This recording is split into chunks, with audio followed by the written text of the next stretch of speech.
Namo Buddhaya.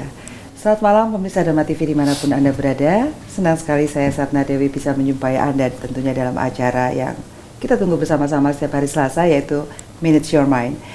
Dan tentunya pada malam hari ini kita akan belajar banyak bagaimana mengolah batin kita secara benar dan untuk mencapai yang namanya kebahagiaan.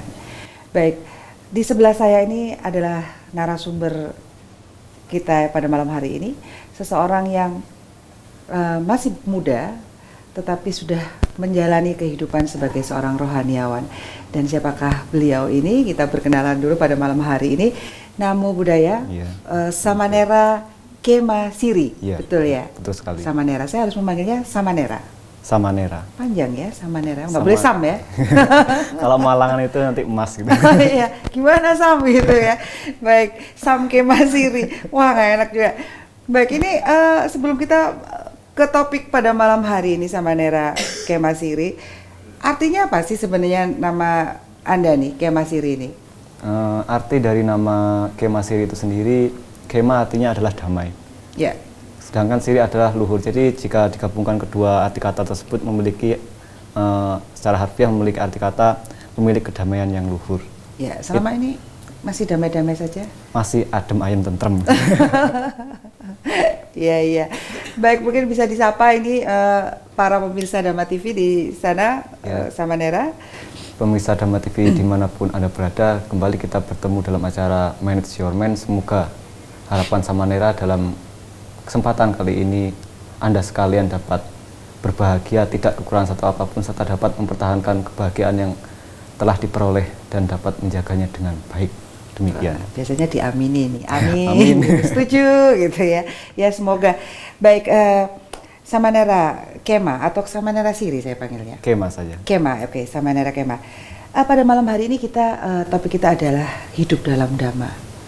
Sudah berapa tahun ini menjadi seorang Samanera? Menjadi Samanera 3,5 tahun, tapi ketika menjalani kehidupan sebagai seorang Brahmacari atau Babacita itu hampir 4 tahun seperti itu. Hampir 4 tahun ya. Dan usianya menurut saya Bu? Usianya tebak. Aduh, ini tebak buah manggis ini keliru nanti saya ya. 18 tahun mungkin? Itu dulu ya. Iya. Ditambah 4 tahun jadi 22 tahun. Gitu. 22 tahun. Jadi ini masa-masa seperti kuliah ya? Iya. Seperti itu. Mengambil studi di STAB Kertarajasa Batu. Ya, mungkin ini kita ngobrol-ngobrol begini, mungkin di antara pemirsa ada yang berminat juga untuk belajar atau kuliah di sana ya, untuk menjadi seorang rohaniawan. Nah, Samanera Kema, di sini apa sih sebenarnya pengertian dari Dhamma itu?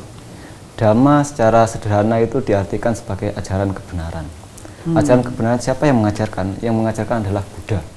Nah, kemudian diajarkan kepada siapa? Diajarkan kepada murid-muridnya, baik itu kepada para dewa maupun para manusia.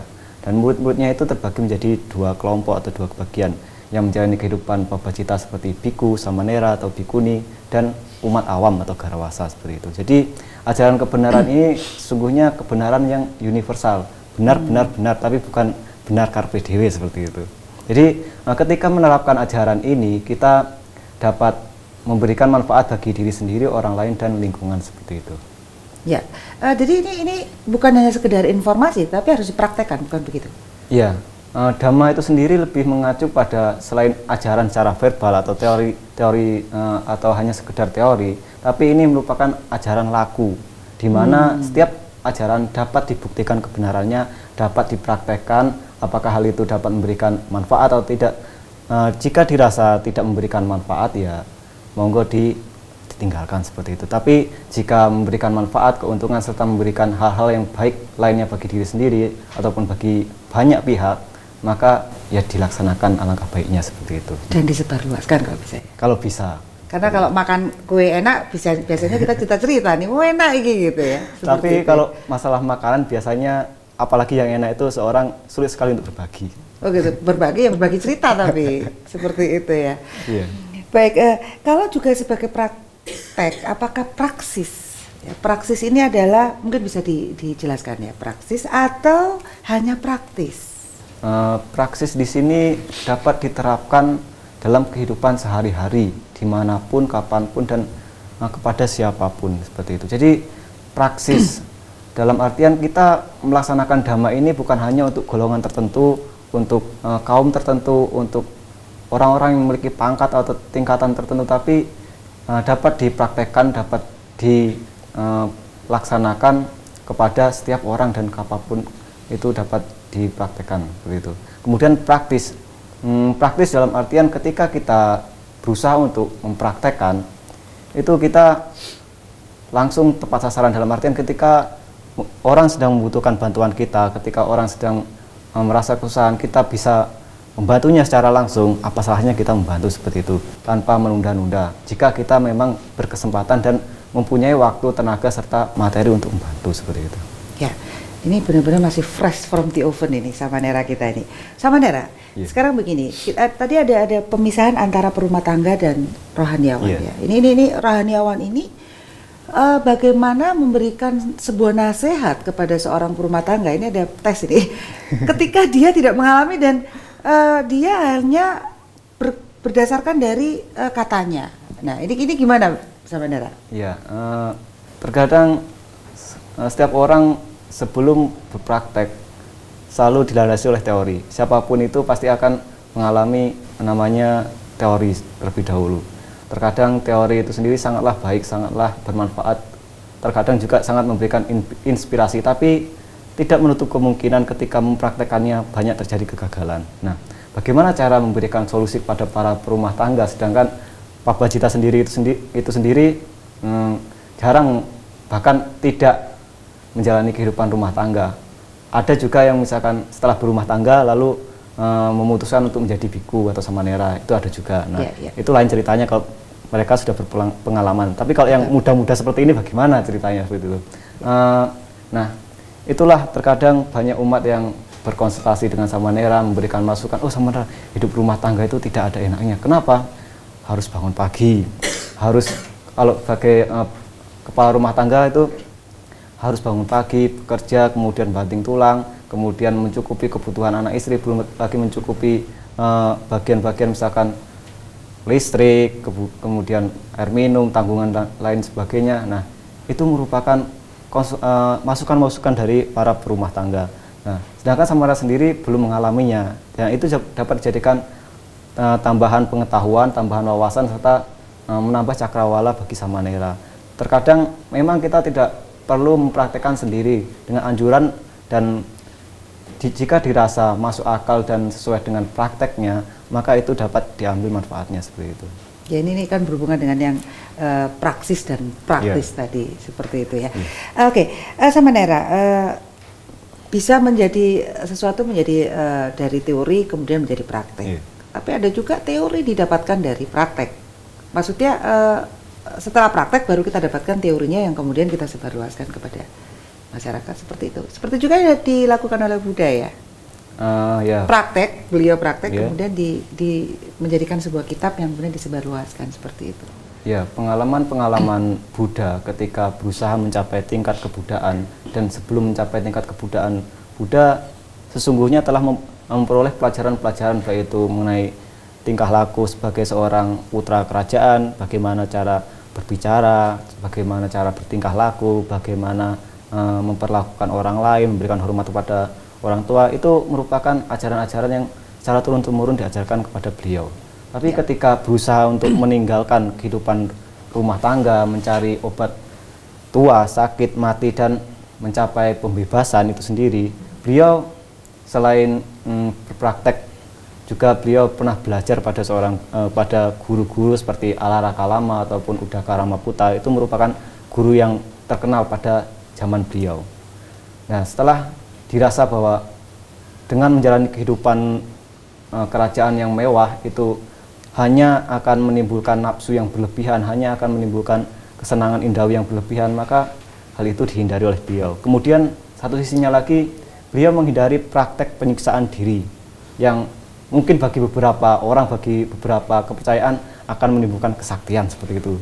Misalkan puasa segala macam, kemudian tidak makan berapa hari. Nah, itu akan memperoleh kesaktian-kesaktian. Nah, tujuannya mungkin seperti itu yang dicari oleh beberapa orang. Tapi pada kenyataannya Buddha sendiri menghindari praktek ekstrim yang kedua tersebut, yaitu dengan penyiksaan diri. Dan itu memang mungkin hanya memberikan manfaat yang beberapa saat saja. Tapi untuk mengikis kekotoran batin seperti misalnya kebencian, kebodohan, kesombongan, dan ketidaktahuan atau dalam artian keserakahan seperti itu sendiri sangat sedikit sekali. Jadi Buddha menghindari pemuasan nafsu indria, kemudian penyiksaan diri dengan menggunakan jalan tengah beruas 8 seperti itu. Itu jalan ekstrim ya. Kalau anak muda sekarang lebay gitu ya. Atau malah kurang gitu ya, kurang pas ya. Kalau anak muda sekarang apa ya hidup muda itu foya-foya, kalau mati masuk surga. Motonya gitu ya? Seperti itu. Nah, Samanera, saya yakin bahwa Anda pasti bertemu dengan para umat yang seusia. Dalam kehidupan yang sangat berbeda. Nah, bagaimana seharusnya hidup di dalam dhamma yang benar ketika Anda berinteraksi ya, berhubungan dengan orang-orang. Saya tahu penjenengan masih muda. Bagaimana caranya menginikan dhamma itu? Bagaimana cara memberikan dhamma atau membabarkan dhamma atau memberikan nasihat kepada teman-teman sebaya yang pada umumnya mungkin memiliki pola pikir yang bertolak belakang dengan saya. Itu sendiri sangat mudah sekali ketika kita dapat membandingkan dengan kehidupan saya yang saya alami seperti itu. Ya, mungkin saya bisa menasihatinya seperti demikian. Memang kehidupan muda itu penuh dengan kesenangan, penuh dengan ambisi, penuh dengan gejolak, penuh dengan tantangan dan segala macam lainnya. Tapi jika hal itu kita tidak bisa mengeremnya, tidak bisa istilahnya membatasi diri dengan pengendalian diri yang baik, maka kita akan terjerumus pada pergaulan bebas seperti itu. Lebay tadi ya, lebihannya. Pokoknya ikut ramenya saja, nah itulah. Kemudian kumpul-kumpul dengan kelompoknya atau temannya mau pergi kemana ngikut, temannya mau ada acara apa ngikut seperti itu. Jadi kan itu hanya sekedar ikut-ikutan saja tanpa ada dasar ataupun prinsip. Kalaupun kegiatan itu kurang begitu bermanfaat, ya apa salahnya kalau misalkan kita tidak mengikutinya seperti itu. Oke, ada satu pertanyaan, apakah ada tahapan untuk hidup dalam dhamma yang benar? Tapi jangan dijawab dulu Samanera. Baik, pemirsa Dhamma TV, tentunya jangan kemana-mana karena kami akan kembali setelah yang satu ini. Baik, pemirsa Dhamma TV, dimanapun Anda berada, Blitar, Tulungagung, Kediri dan Malang Raya, tentunya bagi Anda yang baru saja memasang channel kami di acara Dhamma TV Manage Your Mind, selamat malam bagi Anda. Pada malam hari ini kebetulan kita kedatangan tamu seorang Samanera muda yang semangat dan kita akan belajar dengan beliau. Temanya pada malam hari adalah hidup dalam dhamma. Ini tadi ada pertanyaan yang masih terpotong. Samanera Kema, apakah ada tahapan untuk hidup dalam dhamma yang benar? Ini mungkin agak sedikit pelan-pelan ini. Tahapannya bagaimana ini? Tahapan dalam dhamma, Buddha sendiri tidak memberikan patokan dalam artian kamu harus menjalankan seperti ini ketika menjadi umat Buddha, tapi dalam menjalani kehidupan sebagai manusia pada umumnya, kemudian Buddha mengajarkan kepada para umatnya, pada murid-muridnya, jika kamu tidak bisa menjalankan yang lebih tinggi, maka hendaknya kamu menjalankan yang lebih sederhana terlebih dahulu. Seperti misalkan jika kita tidak bisa melaksanakan secara langsung meditasi, maka kita seharusnya melaksanakan berdana. Karena dalam agama Buddha itu, Buddha sendiri selalu mengajarkan ajarannya secara bertahap. Dan dianjurkan oleh Buddha, ketika melaksanakan praktek pun juga bertahap. Belajar teori pun juga bertahap seperti itu. Misalkan praktek bertahap seperti apa Samanera? Praktek bertahap seperti demikian. Dana, sila, dan bhawana atau samadhi.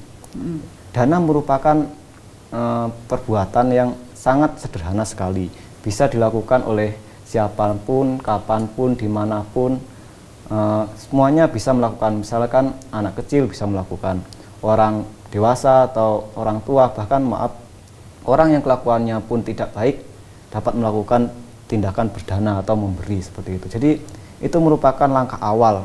Memberi tidak harus uang ya? Memberi bukan harus materi atau dalam artian fisik, tapi dapat juga memberikan nasihat, memberikan sumbangan pemikiran, serta memberikan perilaku atau tidak tanduk yang pantas kepada yang lainnya seperti itu. Jadi itu merupakan tindakan-tindakan yang cara bertahap dilakukan dari hal yang sederhana. Kenapa harus berdana terlebih dahulu Samanera? Itu merupakan salah satu tindakan untuk mengikis keserakahan, untuk mengikis kemelekatan kita. Dengan berdana kita mengikis kemelekatan, kemudian menumbuhkan kerelaan kita dalam berbagi seperti itu. Kemudian jika dirasa sudah terbiasa dengan kegiatan berdana, sampai kita benar-benar menjadi kebiasaan yang ketika kita memberikan dengan rela, itu kita bisa melaksanakan dengan dana atau sila, kemudian dana sila, dengan praktek moralitas. Praktek moralitas seperti apa? Kalau dalam agama Buddha itu dijelaskan Pancasila Buddhis, ya, berusaha melatih diri untuk tidak membunuh, untuk tidak mencuri, untuk tidak berbuat asusila, untuk tidak berbohong atau berkata yang tidak benar, kemudian untuk tidak mengkonsumsi barang atau minuman yang menyebabkan lemahnya kesadaran. Apa yang diperoleh dari manfaat praktekan hal tersebut? Ya, kita bisa mengembangkan, misalkan berusaha melatih diri untuk tidak membunuh. Nah, kita bisa mengembangkan kasih sayang atau cinta kasih kepada semua makhluk. Nyamuk juga nggak dibunuh? Nyamuk tidak dibunuh. Terkadang kita sendiri sebagai manusia dapat menjadi teroris bagi makhluk lain. Ya? Iya. Ada nyamuk. Kita betul. Jadi nyamuk pun juga siap-siap ketika mau menghisap darah manusia, cari makan.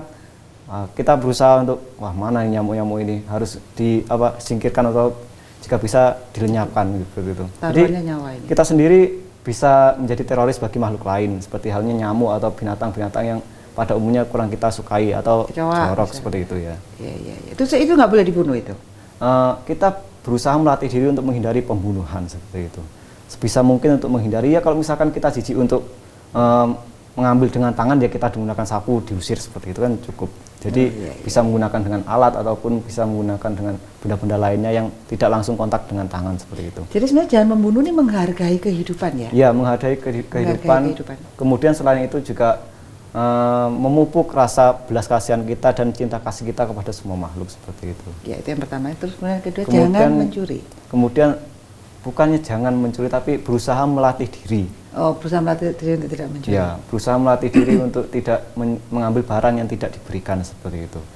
Jadi di situ kita mengutamakan atau mengembangkan sikap kejujuran, atau kita dimanapun letaknya benda itu, misalkan benda bukan milik kita, tentu benda itu tidak akan kita ambil karena apa? Itu bukan milik kita. Jadi kondisi tersebut dapat mengkondisikan lingkungan kita menjadi aman. Mencuri waktu ada loh ya, mencuri waktu. Mencuri waktu ada. Kemudian mencuri pandang juga ada. Khusus mencuri waktu itu sendiri yang sangat disukai oleh orang adalah, khususnya bagi para siswa, adalah ketika guru mencuri waktu untuk pulang cepat, itu sangat disukai oleh para murid-murid ataupun mahasiswa ya. Oh, itu didukung, pencurian itu didukung ya. Ketika guru atau dosen mahasiswa ini. Ketika guru atau dosen mencuri waktu pasti hore gitu. Itu sebenarnya boleh nggak? Nggak boleh ya? Atau mahasiswanya yang mencuri waktu, ayo? Kalau mahasiswa mencuri waktu pasti ada sanksinya, berupa mungkin di alfa atau pengurangan nilai. Tapi kalau dosennya mencuri waktu, itu sama halnya dengan melalaikan kewajiban seperti itu. Tidak ada sanksinya ya? Kurang adil itu. Itulah oke-nya dosen. Jadilah dosen. Baik, yang ketiga ini sama Nera Kema. Yang ketiga tadi jangan berusaha melatih diri untuk tidak berbuat asusila. Ya. Nah, di situ kita mengembangkan kesetiaan, kemudian rasa puas, santutik dalam bahasa Palinya. Puas dengan apa? Puas dengan apa yang kita miliki. Misalkan puas dengan apa yang kita pilih. Misalkan ketika para pemirsa yang telah berumah tangga telah memilih seorang pasangan, baik itu istri ataupun suami, hendaknya puas dengan apa yang dimiliki tersebut. Jangan sampai, wah, ada yang masih muda lagi, ada yang masih muda lagi. Ya memang benar, karena setiap ada kelahiran pasti ada yang muda-muda terus, dan produk lama pun akan tersisih seperti itu, akan kalah saing lah. Dan melapuk. Nah ini ngomongin yang punya pasangan lah, penjenengan gimana yuk kalau melihat temannya punya pasangan, harus puas dengan seperti ini gitu. Ya, kita harus kembali kepada batin kita sendiri. Itulah perlunya kita kembali pada diri kita sendiri. Ketika objek-objek di luar yang begitu menggairahkan, yang begitu menarik, yang begitu misalkan beraneka macam, beraneka bentuk, dan sangat menggoda indria, mata, telinga maupun hal sentuhan lainnya seperti itu. Jadi kita kembali kepada diri kita sendiri, menyadarkan bahwa oh, saya adalah seorang samanera, dan aturan-aturan atau latihan disiplin pengendalian diri harus dilaksanakan dengan baik seperti itu. Guru pengujiku, mereka semua ya sama Nera. Nah itu juga dapat dijadikan sebagai misalnya penguji kalau bahasa umumnya itu penguji iman lah sebenarnya. Jujur sama Neranya. Terus apa lagi sama Nera? Tadi 3 ya, ada 5 kan? Ya. Yang keempat adalah berusaha untuk tidak berkata yang tidak benar. Berkata tidak benar itu apa saja? Bisa dengan misalnya berbohong, berkata kasar, kemudian memfitnah, dan yang paling umum itu adalah bergosip seperti itu. Jadi di situ kita akan mengendalikan diri melalui ucapan. Jadi setiap ucapan yang akan kita keluarkan itu hendaknya kita saring dulu, kita filter dulu apakah hal itu bermanfaat atau tidak, apakah hal itu tepat waktu atau tidak, apakah hal itu kasar atau tidak dan menyakiti orang lain atau tidak. Gitu. Tapi jadi, kan ada bohong putih loh sama Nera. Maksudnya seperti apa bohong ya putih? Misalnya kalau kita ceritain yang kebenarannya akan terjadi ledakan bom gitu misalnya, atau kemarahan atau apa, sehingga kita harus mengambil jangan diomongin sekarang deh, ngomong. Nah itu gimana? Itu seperti yang sama katakan tadi adalah tepat waktu atau tidak. Jadi tidak usah dibicarakan saja, tidak dikatakan. Bisa saja waktunya yang kita sesuaikan dengan kondisi. Maksudnya dalam artian ketika orang yang akan kita beritahukan informasi tersebut tidak siap batin atau tidak siap mental, kita beritahukan informasi tersebut bisa marah atau bisa depresi atau bisa sedih berlarut-larut, maka kita tunda dulu seperti itu. Berarti timbullah kebijaksanaan di sini. Iya, itulah perlunya kebijaksanaan dalam berpikir, berucap dan bertindak seperti itu. Kebohongan terus apa tadi? Kebohongan, kemudian memfitnah, berkata kasar. Kenapa memfitnah katanya lebih kejam dari pembunuhan sama Nera? Ya. Wah ini. Kalau memfitnah itu lebih kejam daripada pembunuhan. Kalau orang yang dibunuh langsung mati.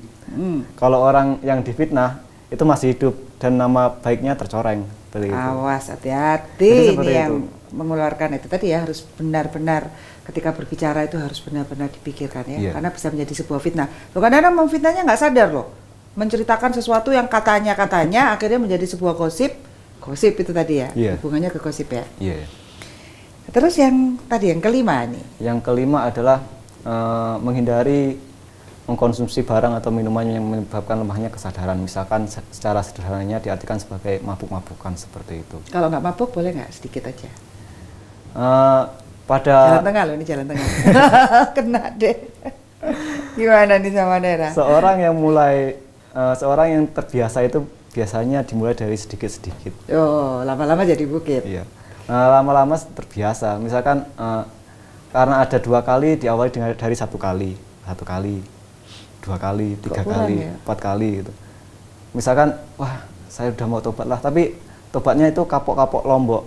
Maksudnya dalam artian cabai itu pedas, tapi ketika kita makan sekali, wah saya besok tidak akan makannya lagi lah. Tapi ketika ada temennya, misalkan ada tahu atau tempe, kita makan lagi cabai itu. Nah itu sama halnya tobat-tobatan seperti itu, atau kapok-kapokan gitu. Jadi kita berusaha untuk menghindari yang namanya mabuk-mabukan atau mengkonsumsi barang yang menyebabkan lemahnya kesadaran seperti itu. Kenapa? Karena ketika kesadaran kita lemah, ketika kesadaran kita tidak terjaga, maka hal itu akan banyak merugikan. Merugikan apa? Bisa saja kita melakukan pembunuhan, bisa saja kita mencuri, bisa saja kita berbuat asusila, bisa saja kita berkata yang tidak benar, berbohong, karena lemahnya kesadaran kita seperti itu. Malah merugikan diri kita ya, membuat hidup kita tidak nyaman sebenarnya ya. Ya, selain membuat kehidupan kita tidak nyaman, juga membuat kehidupan atau orang lain dan lingkungan menjadi tidak harmonis juga seperti itu. Ya, chaos krodit lah ya sebenarnya ya. Iya, ya. Baik, apakah dhamma selalu berhubungan dengan hidup kita atau dhamma memang merupakan hidup kita? Jangan dijawab dulu sama Nera Kema, karena kita akan kembali setelah yang satu ini. Baik, pemirsa Dhamma TV, bertemu kembali dalam Minutes Shurman bersama saya Satna Dewi dan sama Nera Kema Siri. Baik, melanjut dari tema kita hidup dalam Dharma, pertanyaan yang tadi sama Nera Kema. Apakah Dhamma selalu berhubungan dengan hidup kita atau Dhamma memang merupakan hidup kita? Ya, ini ada 2 versi. Apakah Dhamma itu sendiri merupakan pegangan hidup kita atau Dhamma merupakan hidup kita seperti itu. Ya, Dhamma dapat dijadikan pegangan hidup dan dapat menjadi bagian dari hidup kita ketika kita mempraktekannya seperti itu. Jadi dapat dua-duanya pun berlaku. Kenapa demikian? Karena ketika kita telah berpegang teguh pada Dhamma, maka kita akan menjadikan Dhamma itu sendiri bagian dari hidup kita seperti itu. Ya, itulah kebenaran dalam hidup kita berarti ya. Iya. Nah, ketika kita menyadari bahwa Dhamma itu sendiri bermanfaat bagi kita, memberikan keuntungan bagi orang lain, serta sangat baik bagi lingkungan, maka hendaknya dipraktekkan secara bertahap seperti yang Samandera katakan tadi itu. Kalau konsepnya konsep Dhamma dalam agama Buddha itu bagaimana, Mas? Konsep Dhamma dalam agama Buddha itu sendiri sangat sederhana. Jika ajaran itu bermanfaat bagi orang lain, bagi diri sendiri, dan bagi lingkungan, maka laksanakanlah. Tapi jika ajaran itu sendiri kurang begitu memberikan manfaat bagi diri sendiri, bagi orang lain, bahkan memberikan kekacauan bagi lingkungan, maka secara berangsur-angsur hendaknya dikurangi atau ditinggalkan seperti itu. Dan Buddha selalu mengajarkan merupakan ajaran universal sebenarnya, yaitu yang paling umum dikenal oleh umat Buddha, dan kan Samandera ulang di sini, yaitu ajaran Buddha dirangkum menjadi 3 hal. Yang pertama adalah tidak melakukan segala kejahatan. Nah, itu umum, sangat umum sekali diajarkan oleh pemuka-pemuka agama lainnya ya. Kemudian yang kedua adalah melakukan segala kebaikan. Pasti setiap pemuka agama maupun orang tua, guru mengajarkan hal seperti itu. Lakukanlah segala kebaikan, karena dari kebaikan itu sendiri akan mendatangkan hal-hal yang bermanfaat. Nah, yang pertama adalah tidak melakukan segala kejahatan, kemudian yang kedua adalah melakukan kebaikan, segala kebaikan. Kemudian yang menjadi ciri khas ajaran Buddha adalah yang ketiga, bersihkan pikiran diri sendiri seperti itu. Bersihkan pikiran diri sendiri. Ya, bersihkan pikiran diri sendiri dari apa? Dari kotoran batin yang umumnya kita kenal seperti kebencian, kemudian keserakahan dan kebodohan batin. Nah, itulah perlunya membersihkan batin atau pikiran kita sendiri. Jangan hanya kita menyoroti atau memusuhi orang lain kemudian meninggalkan batin kita sendiri, tapi kita terus-menerus mengurangi rasa benci kita, mengurangi keserakahan kita, mengurangi kebodohan batin kita. Agar apa? Agar kita dapat membina diri sendiri, kemudian setelah kita mampu membina diri sendiri, maka kita akan dapat membina orang lain seperti itu. Ya, dari 3 hal konsep dasar tadi ya, Samandera. Itu tidak melakukan kejahatan, melakukan kebaikan, dan membersihkan pikiran ya. Tadi. Itu kan pengetahuan opo sih jahat, opo sih api, itu yang diajarkan di dalam kisah-kisah. Contoh-contoh kalau di kitab-kitab yang lain begitu ya. Seperti begitukah di kitab Buddhis? Dalam agama Buddha mengajarkan beberapa ajaran yang sangat sering sekali berhubungan dengan kehidupan manusia. Misalkan bagaimana cara hidup agar bisa harmonis, bagaimana cara memperoleh berkah, bagaimana agar hidup ini terkendali. Misalkan bagaimana tidak melakukan segala kejahatan dengan melaksanakan aturan moralitas seperti itu. Dengan cara pengendalian diri seperti itu, tidak merugikan makhluk lain. Ketika kita melaksanakan aturan moralitas, kalau dalam bahasa Jawa itu unggah-ungguh atau sopan santun dan lain sebagainya, maka kita menjadi orang tidak jahat seperti itu. Belum menjadi orang baik. Jadi menjadi orang masih tidak jahat dulu. Tidak jahat dulu gitu. Karena apa? Karena kan aturan moralitas ini berkaitan dengan tindak tanduk kita, baik itu melalui ucapan maupun badan jasmani perilaku kita. Jadi dasarnya di moralitas ya? Ya, dasarnya di moralitas. Jadi kita sendiri sudah dilabeli menjadi orang tidak jahat seperti itu, tapi belum baik. Belum baik. Ya. Oke, terus. Kemudian kalau ajaran yang berikutnya melakukan segala kebaikan. Nah, melakukan segala kebaikan kita bisa berdana. Berbuat ini malah. Ya, kita mulai berbuat, mulai praktek dengan memberi. Nah, kemudian kita misalkan berlatih dengan kesabaran, kemudian berlatih lagi hal-hal yang lebih bertahap lagi, misalkan tekad. Maksudnya tekad dalam artian apa? Kita bertekad bahwa selama kita memiliki materi, selama kita memiliki pengetahuan untuk diberikan nasihat, maka kita berusaha untuk memberikan nasihat seperti itu. Jadi itu kita dapat dilabeli orang baik seperti itu. Setelah tidak jahat kemudian menjadi baik seperti itu. Kemudian yang ketiga adalah membersihkan pikiran atau batin diri kita sendiri. Nah, ini yang paling sulit juga ini. Ini sulit, tapi bukan berarti tidak bisa. Seperti itu. Segala hal bisa dilakukan asalkan kita berusaha semaksimal mungkin seperti itu. Yaitu bagaimana cara membersihkannya? Yaitu dengan cara meditasi seperti itu. Dengan cara pengembangan batin, dengan cara fokus pada objek yang kita pilih. Nah, kemudian ketika kita telah mempraktekkan yang ketiga ini, yaitu membersihkan pikiran kita sendiri, kita akan menjadi seorang yang bijak seperti itu. Bijaksana, bukan bijak sini. Bijaksana, bijak di sana maksudnya. Ya, bijaksana dalam artian kan guyonannya kalau bijaksana tuh terkadang bijak sini gitu. Yeah. Jadi kita melarang orang lain untuk melakukan, tapi diri kita sendiri justru malah melakukannya. Jadi itu namanya bijak sini, bukan bijaksana. Kita melarang misalkan orang lain, kamu jangan membunuh, tapi diri kita sendiri melakukan pembunuhan.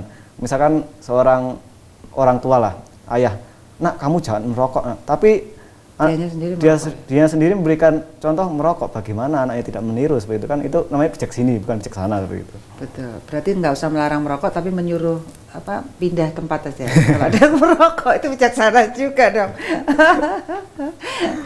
Ya, sama Dara, selama perjalanan ini lebih susah mana sih, mengerti akan dhamma atau mempraktekkan dhamma? Ini pengertian ini tadi, tapi kemudian dipraktekkan di dalam kehidupan, lebih susah mana ini? Sepertinya lebih susah praktek. Bisa praktek ya? Iya. Mengerti bisa ya dengan?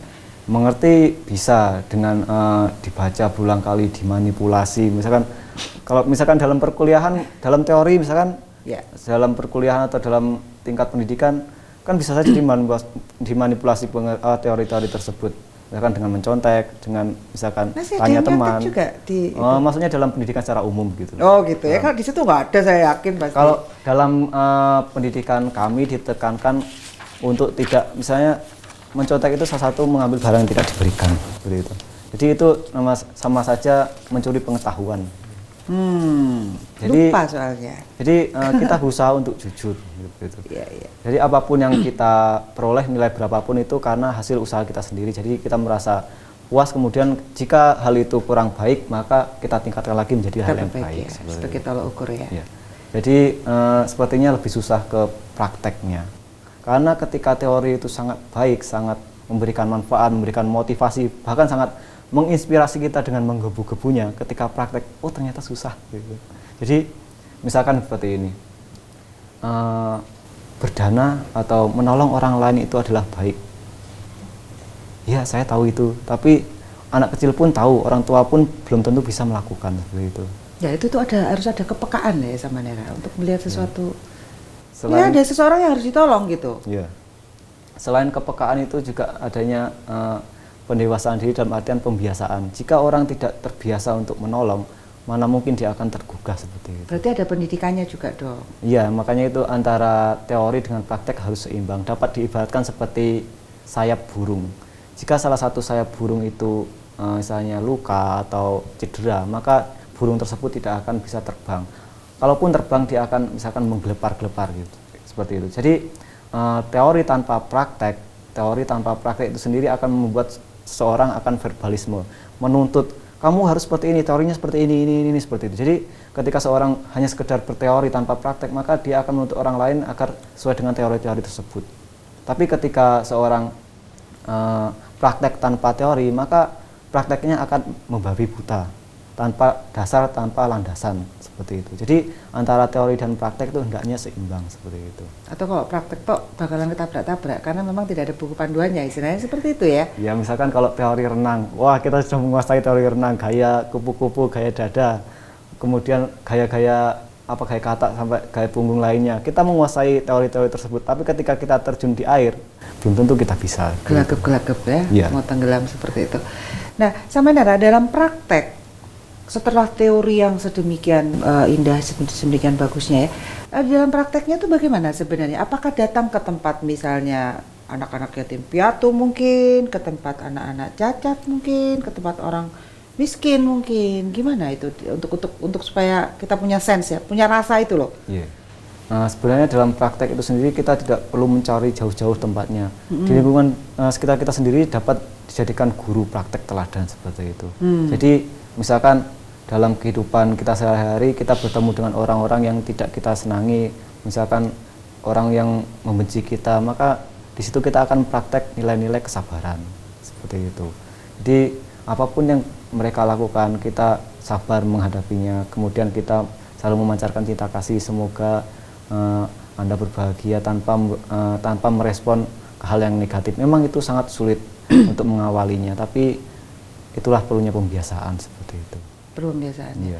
Dan di dalam kelas itu ternyata bermacam-macam ya level pemahaman atau level kesadarannya ya sama Nera ya. Ternyata di situ pun terjadi apa ya, saling menggosok seperti itu.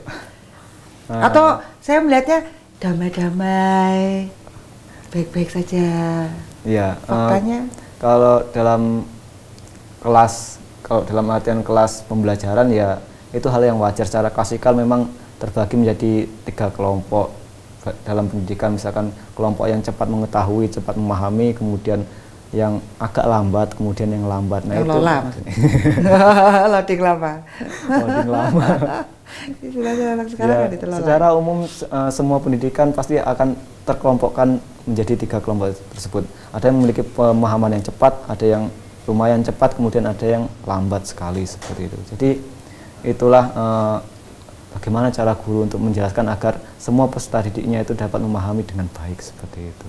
Jadi demikian pula ketika menjalankan praktek seperti kami, mungkin saja ada yang cepat mau menerima latihan-latihan disiplin, kemudian ada yang sangat lambat sekali, kemudian ada yang kurang begitu memahami apa itu latihan, apa itu manfaatnya. Jadi hal itu sangatlah wajar. Jadi memang level pemahamannya berarti bertingkat-tingkat di situ ya, berlapis-lapis ya. Sangat berbeda-beda. Ya, sama Nera Kema, apakah tujuan mengerti dan mempraktekkan Dhamma? Tapi jangan dijawab dulu, karena pemirsa jangan kemana-mana, kita akan kembali setelah yang satu ini. Baik, pemirsa Dhamma TV, tentunya masih dengan saya Satna Dewi dalam acara Manage Your Mind, dan ada pertanyaan tadi yang masih kita cut sementara. Apakah tujuan mengerti dan mempraktekkan Dhamma ini sama Nera? Tujuan mengerti dan mempraktekkan Dhamma. Setelah mengerti dipraktekkan. Oh ya, setelah mengerti dipraktekkan ya. Sederhana sebenarnya. Apakah setelah mempraktekkan baru mengerti loh? Begitu loh. Ada kan gitu. Setelah praktek, oh iya ya aku baru ngerti gitu. Ada juga kan seperti itu. Ya bisa juga seperti itu. Jadi antara praktek dan teori selalu berkaitan dan tidak bisa dipisahkan. Setelah mengerti hendaknya dipraktekkan. Kalaupun setelah mempraktekkan hendaknya dipahami seperti itu. Jadi sangat sederhana sekali ketika ajaran ini bisa dipahami, bisa dimengerti dan diselami batin kita, kemudian kita praktekkan. Ajaran yang kita mengerti tanpa kita praktekkan ya kurang begitu bermanfaat bagi diri kita sendiri seperti itu. Nah, saya lihat sama Nera kalau di kehidupan masyarakat ya, itu ada yang namanya molimo. Apakah pernah diajarkan di dalam? Molimo ini sendiri dalam misalnya ajaran kejawen seperti itu kan. Iya, jadi ini tapi kan di masyarakat umum kan begitu, seperti itu ya. Dalam ajaran Fakta. Buddha itu sendiri, dalam ajaran Buddhis itu ada juga, yaitu yang dikenal dengan istilah Pancasila Buddhis, yang seperti Samara jelaskan tadi, yaitu berusaha melatih diri untuk tidak membunuh, kemudian tidak mencuri atau mengambil barang yang tidak diberikan, Maling. kemudian maling, kemudian tidak berbuat asusila, Madon ya mungkin Madon, ya, ya. bermain wanita. kemudian tidak berbohong, berusaha melatih diri untuk tidak berbohong. Nah ini berkaitan dengan ucapan. Kemudian kalau yang kelima adalah berusaha untuk tidak mengkonsumsi atau mabuk lah seperti itu. Mabuk madat mungkin ya, ini Yeah. gitu ya. Maling, madon, Mateni. ya. Yeah. Seperti itu ya. Iya. Ya, itu apakah godaan-godaan seperti itu ada di ya ini kita ngomong usia-usia yang sangat produktif gitu ya sama Nera ya. Godaan-godaan sebenarnya siapa yang menggoda seperti itu? Nah, siapa yang menggoda diri kita, hawa nafsunya sendiri toh yang sebenarnya menggoda kan. Iya. Apakah dengan tidak pernah melihat itu menjadi tidak tergoda? Bagaimana? Ini mengendalikan indera dengan tidak melihat, atau kalau sudah melihat bagaimana gitu? Ya, tentunya mata ini kalau normalnya ya bisa melihat. Mungkin bisa dihindari dengan memejamkan mata, tapi tidak mungkin ketika kita melakukan perjalanan selalu memejamkan mata. Hal itu akan nabrak kemana-mana. Setidaknya kita mengurangi sorotan mata kita, tidak, istilah Jawanya jelalatan seperti itu. Noles sana noles ini, setidaknya kita sorotan mata kita ke bawah seperti itu. Oh, nggak pakai kacamata kuda ya? Jadi nggak bisa nonton kanan kiri. Nah itulah pentingnya pengendalian diri. Nah, setelah pengendalian diri kita ketahui teorinya, kemudian kita praktekkan ternyata begitu sulit, makanya perlu diimbangi dengan meditasi. Oh, meditasi itu untuk menjaga ya. Yangnya supaya tetap tegak ini ya? Ya, itu fondasinya adalah sila, kemudian penjaganya itu adalah meditasi seperti itu, yang selalu mengingatkan kita eling lan waspada seperti itu. Jadi Jadi itulah pentingnya ketika kita memahami sebuah teori, kemudian berusaha mempraktekkan, ternyata prakteknya itu lebih sulit daripada teorinya, dan kita bisa mengimbanginya dengan meditasi, maka di situ akan timbul suatu kebijaksanaan. Itu manfaatnya, jadi akhirnya yang dalam kita setelah kita mempraktekkan itu manfaatnya adalah? Manfaatnya kita akan akur dengan diri sendiri seperti itu. Akur dengan diri sendiri, menjadi damai dengan diri sendiri. Kenapa akur dengan diri sendiri? Ketika kita misalkan ada hal-hal yang misalkan konflik dalam batin atau misalkan kesalahan-kesalahan orang lain, kita tidak langsung menyerotinya dengan emosi. Kita memahaminya, oh wajar setiap orang melakukan kesalahan. Nah, wajar setiap orang melakukan kesalahan, tapi yang perlu dipahami adalah tidak setiap kesalahan dapat dibenarkan seperti itu. Nah, ketika seorang telah melakukan kesalahan, hendaknya tidak diulanginya lagi seperti itu, agar tidak menimbulkan kesan yang teramat sangat bodoh seperti itu. Ini ngomongnya dengan sangat sopan sekali gitu, supaya gak bodoh-bodoh amat aja diulangi rek, maksudnya ya kan? Ya. Kenapa? Karena ada sebuah perumpamaan, bahkan seekor keledai pun itu tidak, ketika tersesat jalan pulang, tidak akan memasuki gua untuk kedua kalinya seperti itu. Jadi maksudnya jangan lebih rendah dari keledai, itu maksudnya gitu ya? Maksudnya diperhalus. Lebih halusnya seperti itu. Ya namanya anak muda ya, kadang-kadang kan kalau kita berbicara dengan Samanera ini kan dari tingkatan muda gitu, banyak anak-anak muda yang memang terjerumus lagi dan lagi seperti itu. Iya. Apakah memang meditasi itu benar-benar bisa membuat seseorang menjadi lebih eling lan waspodo itu, kalau menurut pengalaman Samanera ini? Iya. Memang manfaat dari meditasi salah satunya adalah memperoleh ketenangan batin, dan yang keduanya adalah memperoleh kebijaksanaan. Nah, utamanya ada dua hal tersebut, ketenangan batin dan kebijaksanaan. Tapi yang perlu dipahami di sini, ketika seorang melaksanakan meditasi tanpa kemauan dari diri sendiri, misalkan dipaksakan, hal itu kemungkinan besar manfaatnya tidak begitu besar. Tapi ketika ada kemauan, meskipun disuruh, tapi juga dalam dirinya sendiri ada kemauan untuk melaksanakan meditasi, maka hal itu justru akan menambah dorongan semangat seperti itu. Dan manfaatnya pun akan dirasakan bagi kehidupannya. Nah, semacam ada transformasi dalam diri, ketika kurang tahu menjadi tahu, ketika kurang baik menjadi baik, ketika kurang bermoral menjadi bermoral seperti itu. Ya. Jadi Samanera sendiri juga merasakan ketika pertama kali melaksanakan meditasi, Samanera juga, wah ternyata banyak kesalahan-kesalahan yang Samanera lakukan kepada orang tua seperti itu. Misalkan ketika membalas ucapan orang tua itu bisa saja dengan kasar, kata-kata kasar, atau ketika disuruh orang tua itu tidak mau atau tidak mau menuruti, atau hal lain sebagainya yang sangat-sangat merugikan dan sangat-sangat membuat diri sendiri ini menyesali seperti itu. Jadi ketika kita melatih meditasi, segala fenomena batin seperti perasaan, bentuk-bentuk pikiran itu akan muncul. Gitu. Berarti kebenaran itu ada di dalam diri kita sebenarnya ya? Kenapa kita jadi menyesal itu loh?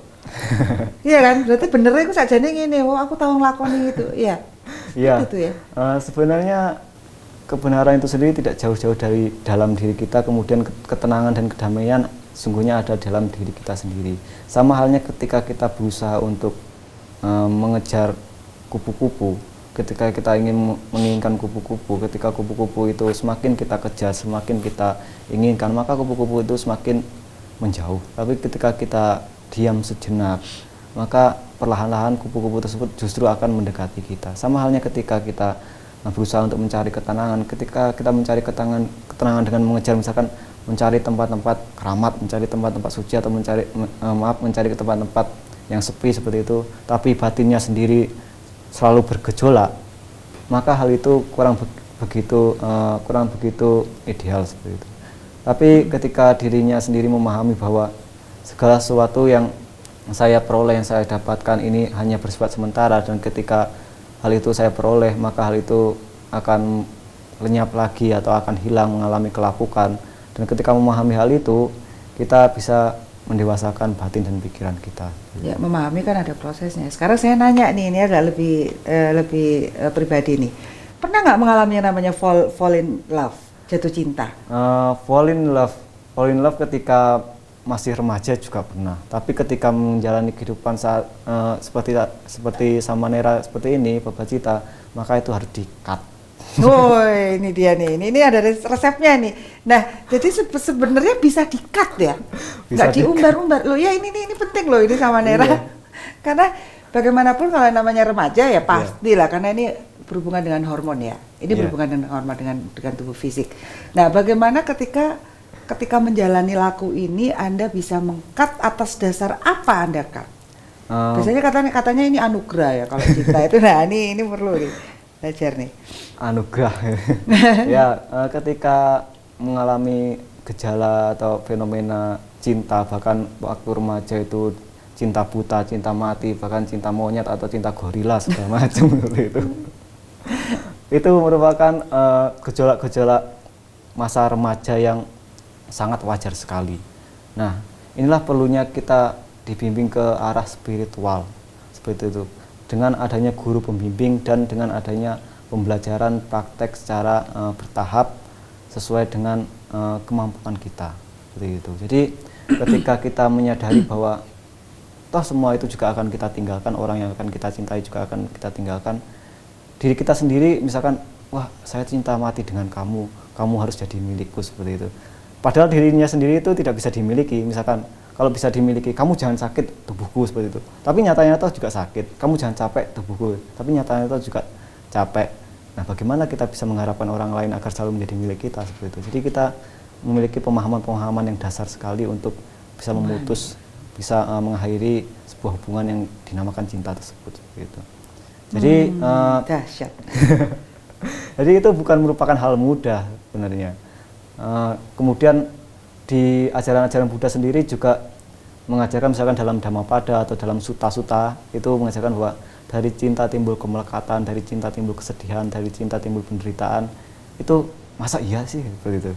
Ya kalau masih teori masa iya sih gitu ya. Begitu ngalamin cekot-cekot ya kerasa. Begitu ngalami ketika orang yang dicintai misalkan pergi atau meninggalkan kita, wah kita begitu menderita. Bukan orang kita cintai dalam artian bukan hanya sekedar pacar, tapi betul.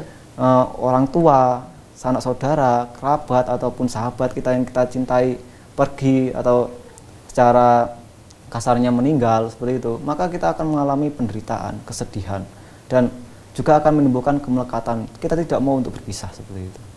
Jadi itu ajaran-ajaran yang sangat bermanfaat bagi Samanera begitu.